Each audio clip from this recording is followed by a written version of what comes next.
itu penting kenapa? Karena supaya penyintas akan merasa terlindungi, terhubung dengan orang lain, tenang, dan memiliki harapan. Memiliki akses informasi, akses sosial, akses emosional, menumbuh keyakinan bahwa mereka bisa beradaptasi, ya. Terus kemudian tujuannya untuk apa? Untuk memberikan bantuan, penguatan, dukungan psikologi, untuk mengurangi stres, ketidaknyamanan sebagai dampak dari peristiwa. Membantu pemenuhan kebutuhan dasar, misal kalau kita di tempat bencana, misal kebutuhan dasar dia makan, minum, dia sudah terpenuhi belum makannya? Dia udah terpenuhi minumnya belum? Sudah ada pihak-pihak terkait belum yang membantu? Udah ada tim medis belum? Atau misalnya ketika, melihat anak didik kita nangis atau tadi mau loncat, dia kan pasti kan lagi dalam keadaan deg-degan ya, panik gitu. Nah, dia kira-kira butuh minum nggak? Atau kita bisa kasih minum dulu, misalnya itu seperti itu. Mendengarkan aktif, tapi kita tidak menekan orang untuk berbicara. Jadi pada saat, di situasi kritis, ketika orang itu belum mau bicara, is okay, nggak apa-apa. Kasih dia ruang untuk dia bisa menenangkan diri. Tugas kita hanya mendampingi mendampingi dan menenangkan dia, dan tidak memberikan stigma atau judgement, gitu. Misalnya, pada kasus pelecehan seksual, judgement-nya gini, dia nangis nih misalkan mendapat pelecehan seksual. Terus reaksi kita, "Ya kamu sih pakai pakaiannya yang seksi, mungkin," gitu, "jadinya, kamu mendapatkan pelecehan," gitu. Tapi kita bagaimana bisa berempati dulu terhadap si korban, gitu ya. Kita bisa merasakan apa yang dia rasakan dulu, gitu. Mendengarkan aktif, nih kuping kita sediain, gitu. Kita ciptakan rasa aman dan judgement. Karena kalau sudah di awal kita memberikan no judgement. Kalau kita sudah memberikan judgement, tentunya si penyintas ini, akan semakin merasa tidak nyaman dengan kehadiran kita, gitu ya, menghibur dan memberikan ketenangan. Dan katakan kepada orang tersebut bahwa rasa sedih adalah peristiwa rasa sedih, rasa marah setelah peristiwa yang dialami adalah hal yang wajar, gitu. Jangan katakan, "Kamu nggak boleh marah, kamu nggak boleh sedih, kamu nggak boleh nangis." Enggak, normal kok manusia nangis. Bahkan anak laki-laki sekalipun boleh nangis, gitu. Eee, kita pernah ketika memberikan bantuan psikososial ke,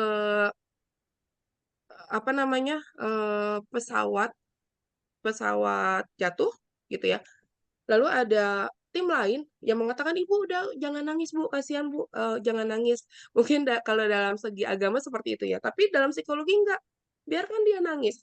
Apalagi kehilangan orang yang disayangi meninggal, dan meninggalnya dalam keadaan kecelakaan yang kita nggak tahu posisi pesawatnya jatuhnya di mana, nggak ketemu jenazahnya. Pasti tentu, kita merasakan sangat-sangat sedih yang mendalam gitu. Jadi, it's okay. Atau misalkan ketika dia mau loncat, dia lagi tiba-tiba dia nangis, nggak apa-apa kita. Biarkan dia menangis dulu, yang perlu kita lakukan adalah memvalidasi emosinya dia, gitu ya. "It's okay, kamu nggak apa-apa kok sedih, itu wajar," gitu ya. Kalau kamu merasakan sedih, kalau kamu marah, gitu. Jangan kita patahin emosinya dia, "Kamu nggak boleh marah, kamu nggak boleh sedih, kamu cengeng banget jadi anak." Nah, gitu ya. Itu, tapi kita, lebih bisa memberikan respon-respon, reaksi-reaksi yang lebih tepat dengan kata-kata yang lebih tepat, gitu. Membantu menghubungkan koneksi dengan pihak yang terkait, terus kemudian seperti keluarga, support sosial, atau pelayanan pelayanan kesehatan misalnya. Kalau misalkan ditemukan ada, yang berkot atau misalkan keinginan untuk mau bunuh diri, ya kita harus koneksikan dengan, oh bantuannya nih seperti apa, pelayanan kesehatannya seperti apa, gitu ya. Dan melindungi orang dari kejahatan, misalnya dia habis mengalami, perampokan atau, pembegalan gitu. Nah kita melindungi supaya, dia tidak dijahatin kembali, gitu ya. Nah ini, PFA ini tuh, paling dasar sebenarnya, kegiatan psikososial, edukasi, itu paling dasar yang bisa dilatih kepada masyarakat umum ya, kepada relawan. Terus, pekerja sosial terlatih, ini kalau workshop, ini ada workshop manajemen stres, ini orang syok, berduka, takut, merasa bersalah, gitu ya. Nah kalau, profesional, psikolog, psikiater, konselor terampil, itu sudah yang tahap berat lagi gitu, dan naik lagi seperti depresi, trauma, ya udah gangguan-gangguan emosional yang berat. gitu. Terus rumah sakit jiwa itu gangguan-gangguan jiwa berat. Nih PFA. PFA itu bisa diberikan oleh non-profesional ya, oleh siapapun, nggak harus psikolog, nggak harus psikiater, nggak harus dokter. Dan yang sudah mendapatkan edukasi atau pelatihan tentang PFA. 6 prinsip dasar. Oke, saya minta waktu sedikit ya Bapak Ibu ya. Ini di sini justru pusatnya gitu. Terus prinsip-prinsip dasarnya ini apa aja? Pertama ada lihat, look, dengar, listen. Terus kemudian memberi rasa nyaman, memberikan koneksi hubungan, melindungi dan memberikan harapan. Melihat, kita melihat dan mengamati apa yang dibutuhkan oleh si penyintas, gitu ya. Periksa, kira-kira dia dalam kondisi aman nggak? Oke. Atau dia lagi megang pisau? Atau dia lagi berdiri di atas bangku untuk loncat? Gitu. Terus kemudian dia butuh bantuan darurat nggak? Misal darurat, oh dia dalam kondisi pingsan, misalnya. Berarti kan kita harus menyadarkan dulu nih, menyadarkan dulu fisiknya. Atau misalkan dia dalam kondisi histeris. Nah, berarti kan kita harus menenangkan dulu, gitu. Terus periksa orang-orang dengan reaksi stres yang sangat serius. Ada histeris kah? Ada ya atau hal-hal yang berbahaya kah gitu ya. Seberapa kondisi krisisnya. Terus kemudian kita perlu lakukan dengan pertanyaan terbuka, bukan pertanyaan tertutup. Kalau pertanyaan tertutup, yang hanya jawabannya ya dan tidak. Tapi kalau misalnya, oh kamu sedih ya, itu pertanyaan tertutup. Tapi kalau pertanyaan terbuka, misalnya, oke, apa yang kamu rasakan pada hari ini, itu terbuka. Contohnya itu seperti itu. Membuat prioritas, kira-kira mana nih, kalau misalkan dalam bencana ya, misalnya. Dalam bencana, kebakaran, misalnya ada tetangga kita. Ada nggak prioritas yang perlu ditolong dulu? Misalnya, orang yang sesak nafas, atau orang yang seperti apa, gitu. Jadi kita harus bisa melihat prioritasnya, gitu. Memperhatikan gerakan dianya, posisi tubuhnya dia seperti apa, ekspresinya seperti apa, apakah suaranya, kontak matanya gimana, gitu ya, terhadap penyintas itu. Terus kemudian orang-orang yang bereaksi dengan cara tertentu pada saat krisis ini menunjukkan gejala fisik, misalnya gemeteran, sesak nafas, nangis, sedih, depresi, berduka, cemas, gitu ya. Menjadi waspada, ketakutan, gelisah, khawatir, mimpi buruk, mudah tersinggung, marah, ketika orang itu berada dalam fase memiliki permasalahan-permasalahan mental. Oh, nih. Nah, beberapa mungkin ada yang menunjukkan reaksinya sedikit, gitu ya. Bahkan mungkin tidak terlihat sama sekali. Ya, tapi ternyata dia tiba-tiba ditemukan bunuh diri. Nah, ini yang bahaya. Atau yang disebut juga dengan smiling depression, gitu ya. Dia nggak terlihat, di depan orang selalu terlihat hahihi, ketawa-ketawa. Tapi ternyata dia berada dalam kondisi yang parah, gitu. Nah, itu perlu dilihat terutama pada individu yang tidak dapat menjalankan kehidupan sehari-harinya, udah mulai terganggu nih, atau sudah mulai membahayakan dirinya maupun membahayakan orang lain. Terus penting juga kita untuk memperhatikan kondisi orang yang sedang tekanan parah.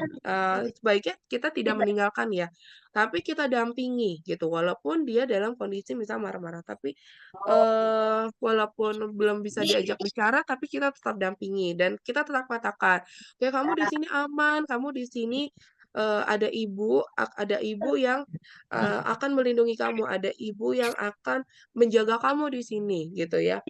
Ada ibu yang akan menemani kamu ketika pada saat kamu merasa insecure misalnya, pada saat kamu merasa panik, misalnya seperti itu.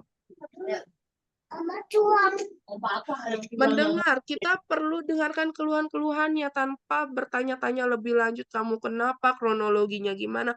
Nggak di situ dulu, gitu. Tapi bagaimana kita mendengarkan dulu nih, kuping kita nih, gitu ya, telinga kita. Kita harus fokus dulu memusatkan perhatian, gitu, pada saat emosinya dia nggak enak, gitu. Terus kita kasih umpan baliknya bukan berarti judgemental gitu ya tadi. Ya tadi seperti ini, ya misalnya ibu tahu mungkin rasanya berat untuk kamu, mungkin, eee, ada sesuatu hal yang terasa berat untuk kamu sehingga kamu melakukan hal ini. Misalnya kamu sedih ya, kamu sedang sedih, tampaknya kamu sedang sedih, terus apa namanya, istilahnya, "It's okay kok, nggak apa-apa kalau kamu sedih," gitu. "Ada ibu di sini yang menemani kamu untuk pada saat kamu merilis emosi kamu," misalkan, gitu. Memberikan respon tanpa menghakimi. Misalnya tadi, apa namanya, korban pelecehan seksual, terus dihakimin, "Ya kamu sih mungkin, kamu sih pakai bajunya yang seksi-seksi, pakai bajunya yang ketat-ketat, makanya jadi kamu kena pelecehan seksual," gitu. Padahal sebenarnya pasti dia sedih banget gitu. Itu seperti itu, gitu. Jadi kita tidak langsung menghakimi, tapi kita rasakan dulu nih emosi dia, apa yang dia rasakan, kita berempati dulu, gitu ya.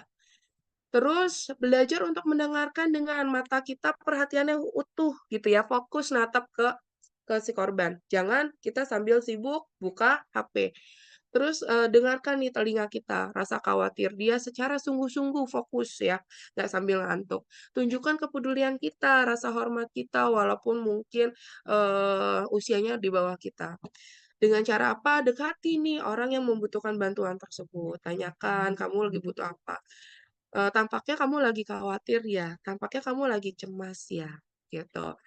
Itu seperti itu, tanyakan gitu. Eee, Mungkin boleh kamu, eee, "Yuk kita cari tempat aman dulu yuk, untuk kamu menenangkan emosi kamu." Setelah itu, dengarkan ceritanya, misalnya apa yang kamu rasakan gitu. Terus, ketika dia memberikan reaksi, maka kita juga perlu memberikan tanggapan yang mendukung. Bahwa tunjukkan bahwa kita benar-benar mendengarkan gitu ya, dengan bahasa tubuh, dengan anggukan, oke oke, jadi kamu lagi sedih banget sekarang ya?" Misalnya kayak gitu. Atau tatapan mata kita hidup, misalnya seperti itu.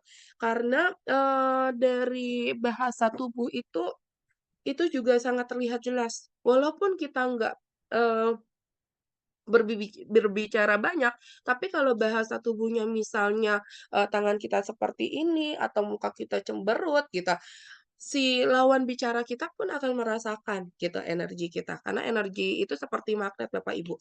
Jadi orang lain bisa merasakan sebenarnya apa yang kita rasakan gitu ya. Jadi kita benar-benar harus fokus ya, merasakan empatinya dulu. Bantu mereka untuk bisa tenang. Kasih kenyamanan, kasih keamanan gitu. Kalau dia lagi ketakutan, oke kita kasih, waktu dia untuk memberikan rasa aman itu gitu ya, meredakan emosinya dulu gitu ya, agar dia tenang, menciptakan lingkungan fisik yang tenang maupun verbal dan nonverbal, verbalnya pun. Dan latihan mengelola stres sederhana untuk menenangkan dirinya dia dengan cara seperti apa? Nih, ajari nih ke orang yang sedang dalam situasi kritis untuk latihan pernafasan ya. Kalau saya biasanya dengan teknik nafas 4-4-4 atau teknik nafas 4-7-8. Jadi tarik nafasnya bukan menggunakan dada ya Bapak Ibu ya, tapi menggunakan perut. Tarik nafasnya dari perut atau disebut nafas diafragma. Tarik nafas 4 hitungan dari perut, tahan 4 hitungan di perut, dan buang secara perlahan-lahan melalui mulut. Ketika tarik nafas perutnya dikembungkan, tapi ketika, dihembuskan perutnya dikempeskan, gitu. Kenapa jangan dari dada? Kalau dari dada ketika orang lagi cemas akan semakin cemas, ketika panik akan semakin panik, ketika marah lagi akan semakin marah. Dan rasanya di dada ini sesak, gitu. Tapi akan lebih baiknya dengan nafas perut, gitu. Kalau misalkan dia kuat lama nahan nafasnya pakai teknik nafas 4-7-8. Tarik nafas 4 hitungan, tahan 7, keluarkan 8 hitungan. Kalau nggak kuat lama, teknik nafas 4-4, ya. Tarik 4, tahan nafas 4, buang 4 hitungan. Terus kemudian nah, setelah lakukan, latihan pernafasan, terutama ini akan efektif banget nih buat orang yang lagi panik. Kita kasih kenyamanan dengan teknik grounding. Grounding itu apa sih? Grounding itu, here and now. Jadi untuk menyadarkan diri kita bahwa kita lagi di fase sekarang nih, yuk, gitu. Bukan di fase yang akan datang yang dia cemasin, atau bukan di fase masa lalu ketika traumanya muncul. Tapi kita lagi di fase sekarang, supaya kita balik lagi kita sadar, "Oh iya, kita lagi di fase sekarang." Caranya gimana? Ngaktifin panca indera, ya. Jadi dari habis tarik nafas, terus sebutkan di dalam hati 5 yang bisa dilihat, apa aja. Misalnya melihat kalau dia di luar pohon, melihat mobil, melihat motor, terus, kalau dia lagi di rumah misalnya melihat kasur, melihat TV, melihat, sofa, melihat HP, dan lain-lain, gitu ya. Terus 4 yang bisa kalau saya, 4 itu yang untuk telinga dulu. Karena telinga biasanya jarang jarang ada suara-suara ya. Apa yang bisa didengar gitu ya, misal mendengar, eee, apa namanya, suara motor, mendengar suara TV, mendengar suara kipas, mendengar suara bunyi HP, dan lain-lain. Terus kemudian 3 yang bisa dihirup di telinga. Di telinga, di hidung, kok di telinga, di hidung, misalnya menghirup aroma parfum, menghirup bau makanan, dan lain-lain, gitu ya. Atau 2 yang bisa dirasakan di mulut, misal merasakan air liur, merasakan tapi jangan yang menimbulkan perasaan negatif ya semuanya ya. Grand ini jangan yang menimbulkan perasaan negatif. Merasakan, lidah terasa manis karena habis minum susu misalnya, gitu. Terus 5 yang bisa raba. Dan itu beneran disentuh, bendanya beneran dipegang. Misal memegang meja, memegang kursi, memegang buku, memegang, tempat minum, dan 5 oh ya satu lagi saya lupa nih, 5 yang, bisa dirasakan di tubuh jangan menimbulkan perasaan negatif. Misal merasakan hembusan kipas angin, terus kemudian merasakan, tubuh duduk di kursi, merasakan kaki nempel di lantai, merasakan baju nempel di kulit, dan lain-lain. Terus kemudian oh ya, itu udah. Jadi mengaktifkan 5 panca indera. Tambah ini tadi, ditambah yang dirasakan di tubuh, selain peraba sama yang dirasakan di tubuh. Ini teknik teknik grounding ya, jadi latihan pernafasan, lalu dilanjut dengan teknik grounding. Nah, bisa juga dilanjut dengan butterfly hug. Ya, ajarkan untuk, dia menenangkan dirinya butterfly hug. Ini kalau suka nonton film Korea ini suka ada nih, ya. Tapi, kebetulan saya nggak suka film Korea, tapi ini pernah ada katanya dia butterfly hug di film Korea. Caranya gimana? Caranya dengan cara menyilangkan tangan seperti ini. Kelihatan ya tangan saya ya? Tangan seperti ini ditempelkan di tengah dada, terus kiri, kanan, kiri, kanan. Seperti ini sebanyak 12 kali sambil membayangkan bahwa kita berada di tempat yang nyaman atau berada di tempat yang menyenangkan, gitu ya. Boleh di tengah seperti ini, boleh di atas seperti ini, boleh juga di samping. Jadi tergantung bagaimana dia nyamannya di bagian mana, gitu ya. Ini 12 kali, minimal 8 kali. Itu seperti itu, Bapak, Ibu, gitu. Jadi setelah lakukan latihan pernafasan, lakukan grounding, lalu dia minta untuk, orang tersebut melakukan butterfly hug. Nah, ini masih lanjutan dari PFA, prinsip PFA. Tadi kan ada, melihat, mendengar, gitu ya, memberikan kenyamanan. Sekarang yang keempat itu adalah koneksi. Kita tanyakan kebutuhan dan harapan dia apa, gitu. Terus kemudian, kamu butuh apa sekarang gitu. Misalkan butuh dipeluk kah atau butuh di apa, itu seperti apa, terus harapan dia mau seperti apa gitu. Kita bantu. Kalau misalkan dalam bencana misalnya kita kita koneksiin, "Oh, Bapak Ibu di pojok sana ada tim medis," mungkin kalau ada Bapak Ibu yang mengalami keluhan-keluhan fisik, misal seperti itu. Kalau mental misalnya bisa kita koneksiin ke keluarganya dia gitu ya, ke gurunya, atau kita rujuk ke psikolog atau psikiater, gitu. Lindungi, kita memastikan bahwa si penyintas itu dalam kondisi aman, tidak ada benda sekitar yang beresiko, terus tidak ada ancaman lanjutan misalnya, korban begal, tidak ada ancaman lanjutan gitu ya. Terus memungkinkan cari tempat yang aman, yang tenang untuk berbicara. Bantu, mereka untuk membuat diri mereka, menjadi lebih nyaman, misalkan menawarkan segelas air gitu ya. gitu ya. Dan pastikan, orang tersebut tidak sendiri tapi tetap kita terus dampingi pada saat, dia mengalami permasalahan. Terus berikan penyintas komunikasi harapan konkret di masa depan seperti apa, tapi yang harapannya bukan harapan yang palsu. Misalnya, bicarakan hal-hal positif di masa lalu seperti apa, bahwa, perjalanan kamu masih panjang loh, kamu mau nggak kalau misalkan seandainya cita-cita kamu tercapai, misalnya gitu, itu seperti itu, gitu ya. Memberikan harapan-harapan yang sesuai. Atau kalau pada saat bencana ya jangan dikasih harapan, "Oh nanti kamu akan dikasih rumah ya," gitu. Yang belum tentu yang kita belum tahu, misalnya, kepastiannya seperti apa, gitu ya. Nah, harapan dapat dibangun dengan memberikan informasi yang akurat, disampaikan dengan tenang mengenai peristiwa atau situasi yang sedang dihadapinya, gitu ya. Terus, dapat yang digunakan untuk, pengalaman-pengalamannya, misalnya mengenai yang bisa digunakan untuk, menjadi keadaan lebih baik gitu. Nah, penjelasan reaksi stres yang normal dapat membantu seseorang lebih memahami respon yang sedang mereka alami saat situasi sedang sulit. Misalnya ketika sedih, ya wajar kok kalau kamu, sedih, pada saat kamu menemukan situasi yang berat. Hadir ya, PFA, harus benar-benar hadir, bantu, nerima, penyintas tanpa ada pihak. Memahami keadaan, berempati gitu ya, dari sudut pandang penyintas, bukan dari sudut pandang kita. Misalnya ya, "Kamu ngapain sih sedih-sedih, kamu sampai mau bunuh diri?" Gitu.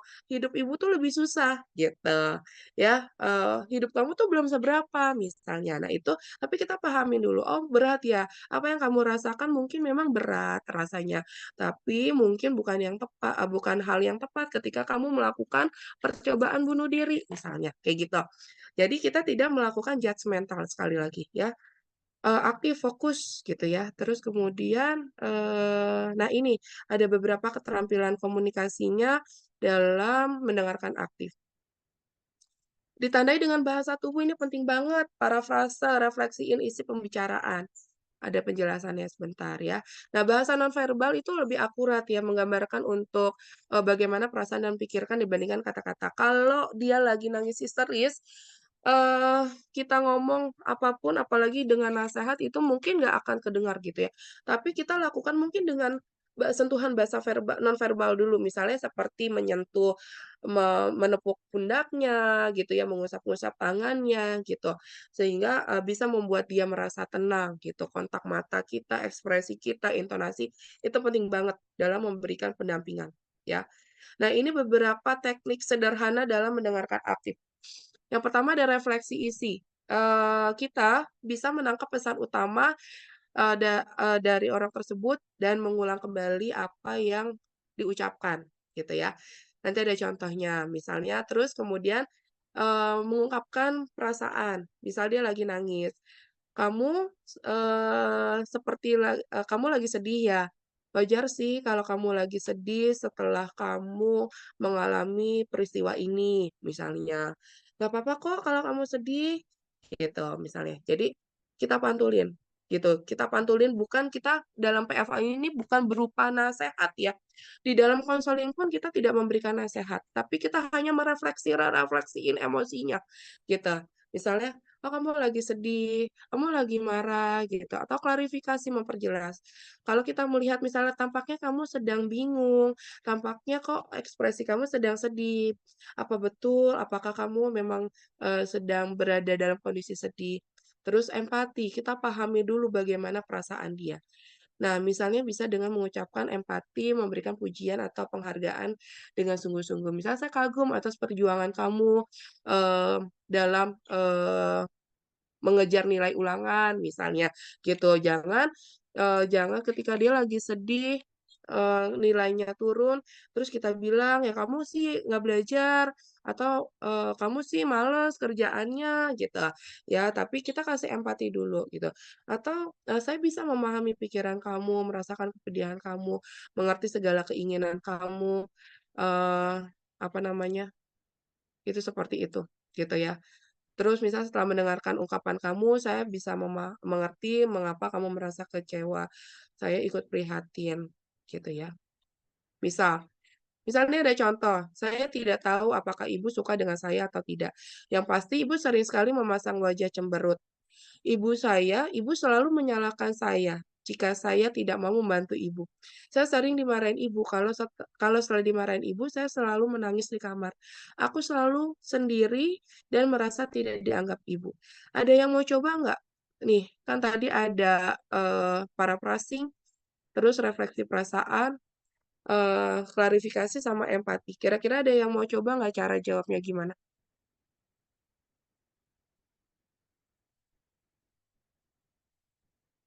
Ada yang mau coba? Boleh di chat atau boleh Ah, sedikit. kamu jangan salah paham. Nah, semua ini demi kebaikan kamu, demi masa depan kamu. Oke. Terus, apalagi Pak? Dengan Bapak siapa maaf ini? Pak Undang Lukman aja ya. Pak Lukman? Pak? Ya, Pak Undang Lukman aja ya. Oh, Pak Undang. Oke. Terus ada lagi nggak Pak? Ya sambil dipeluk, sampai Sambil ada dipeluk.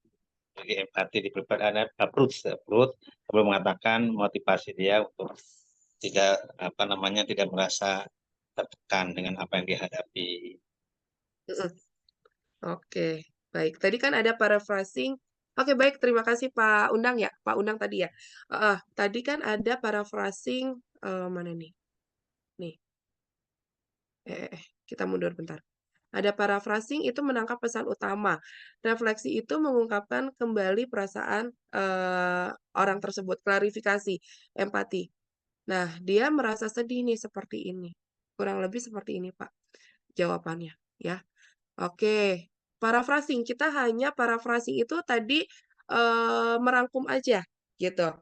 Belum memberikan nasihat, gitu ya. Karena kalau mungkin ini yang terbaik itu sudah masuk ke lebih jatuhnya ke nasehat, Pak, gitu. Jadi, kita ungkapin aja apa yang kita hanya merefleksikan. Jadi, "Oh oh, jadi kamu nggak tahu ya, sikap ibu terhadap kamu apa yang terjadi," gitu ya, "kenapa ibu marah." Jadi kita hanya refleksiin aja. "Atau kamu bingung ya? Kamu, sedih ya dengan sikap ibu terhadap kamu?" Gitu. Jadi kita mencoba untuk memahami apa yang dia rasakan, nggak langsung kita memberikan nasehat, tidak langsung memberikan judgement atau nasehat, gitu ya. Yang penting adalah kita memberikan, eee, bagaimana penenangan emosinya. Misal kalau klarifikasi, "Oke, saya melihat sepertinya kamu sedang butuh ditemani untuk cerita. Nah, tampaknya kamu sedang berada di kondisi yang tidak nyaman ya, betul apa tidak? Nah, empati saya merasakan kesedihan kamu, nggak nyaman ya berada di situasi tersebut. Nggak apa-apa kok kalau kamu merasa sedih, wajar kalau kamu merasa sedih." Gitu. Jadi kita tidak masuk ke nasehat dulu, gitu. Supaya dia merasa apa? Merasa trust, dia merasa nyaman dengan kehadiran kita. Karena kalau dia belum bercerita tapi dia sudah diberikan nasehat, dia akan memblok memblok dirinya untuk malah justru tidak mau bercerita, gitu. Tapi kita kita pantulin dulu emosinya, kita refleksiin dulu emosinya tanpa kita memberikan, judgement atau memberikan nasehat,